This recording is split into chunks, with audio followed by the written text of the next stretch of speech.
Hi, my name is Mike Anderson from Collision Advice. I recently had the honor and the pleasure of sitting down with some of my friends at CCC. And while sitting down with them, they asked me if I had any advice or any suggestions that maybe I could provide to shops that would help them to improve their parts procurement best practices. Of course, I always have a little bit of advice to give someone, or at least a lot of opinions. So we sat down and we developed a video series that we hope that will help you to improve your shop's parts processes. Today, we're here to talk about what impact does the parts process have on accounting. One of the questions I quite often ask people is, how do you QC your body technician? What do you do to make sure the body tech's doing a great job? And they'll often say, well, Mike, I make sure the gaps look good, that the door locks work, the lights. You know what? 2 thumbs up, I agree with that. How do you QC your refinish technician? Well, I make sure that the color matches, there's no runs, there's no dirt. 2 thumbs up on that. And then what I do is I ask them, how do you QC your bookkeeper or accountant? Silence. That's exactly what I get. Why? Because most people don't know how to QC or quality control their bookkeeper or accountant. So what we're here to talk about today is here today to talk about parts from an accounting perspective. How can we ensure that we're actually making the proper profit margin on our parts? Well, the first thing we need to remember is we need to remember the theory about junk in, junk out. It's key, it's crucial that your management system account codes match what's in your accounting system, whether it's QuickBooks, Peachtree, BusinessWorks, or a system that's maybe ADP or Reynolds & Reynolds. It's really important that those codes match up. Secondly, it's really important that in our accounting system, as well as our management system, we have what's called classes or subclasses, or accounts or sub-accounts. So what do I mean by that? Well, first of all, a body shop typically sells 4 things: labor, parts, sublet, and paint materials. Labor would be an account.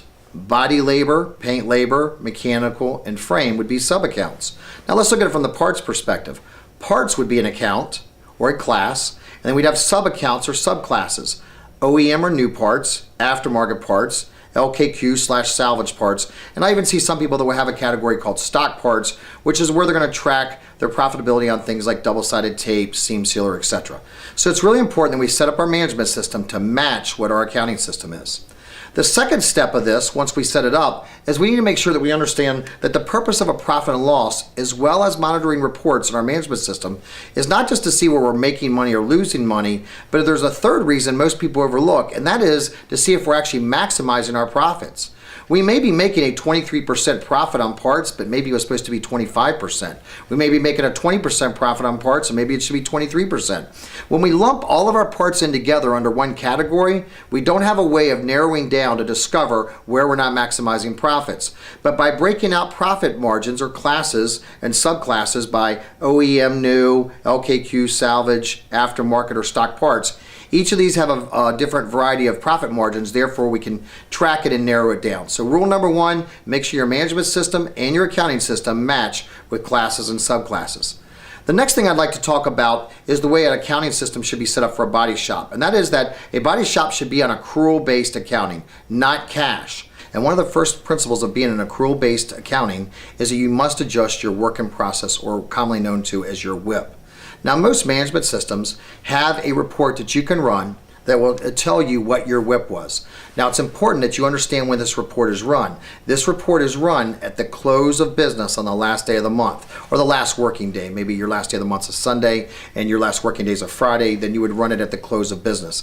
Now, for all of those guys and girls that like to keep all of your folders sitting on your desk and you're always letting them jobs close and you don't want to be closing those ROs out and you're running 2 and 3 weeks behind, I can tell you right now, you're an accountant's worst nightmare. We need to be closing these ROs out in real time. Okay, so bottom line is we need to make sure all of our ROs are closed when the vehicle leaves the premises.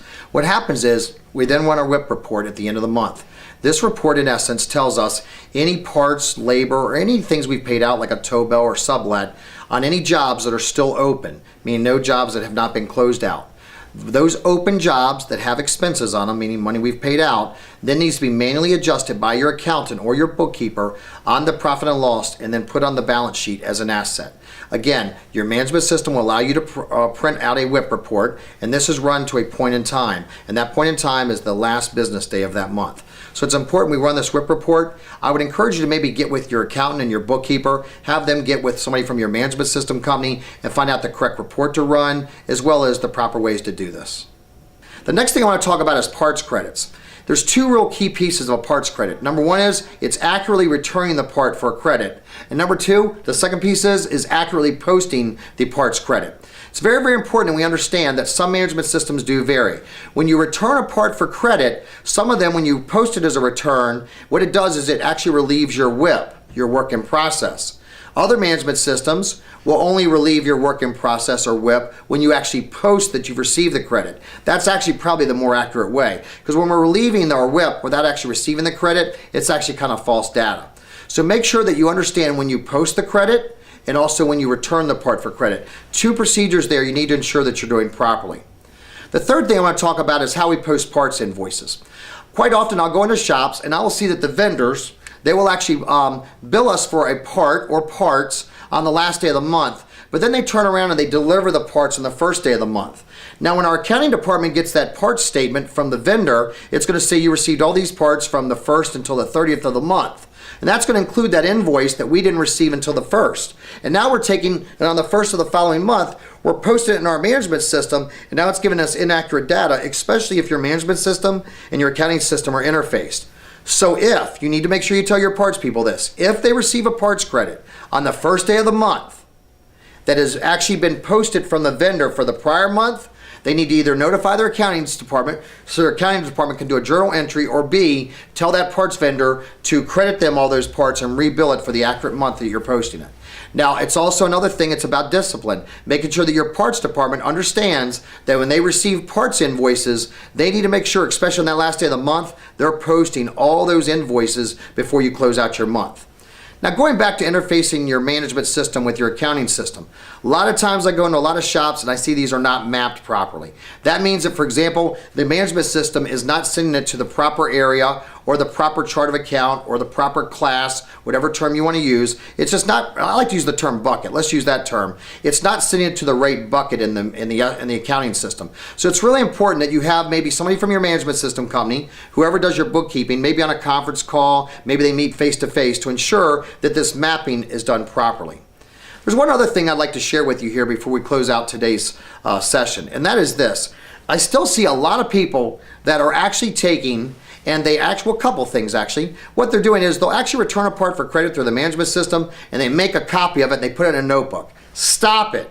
Don't do that anymore. Why are you doing that? It's a complete waste of time. Trust your system. Trust your system has accurate information.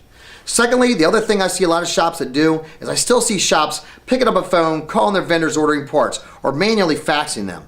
Why are we doing that? Take advantage of technology and utilize the electronic methods for ordering parts that are available to you today. Why do I say that? Studies have shown that when you have to actually manually order or fax a parts order, it can take you up to 22 minutes. We've been able to prove, utilizing a variety of different management systems, we've been able to cut that 22 minutes down to less than 9 minutes. What would you rather do, 22 or 9? I would like to extend my gratitude and appreciation to CCC for allowing me to share my passion and enthusiasm with you. We're hoping you picked up some things that might help to improve your business, but also improve your quality of life. If you'd like more information about any ways that we can assist you, please feel free to contact me or my team at www.collisionadvice.com or contact CCC at their website. Thanks and have a great day.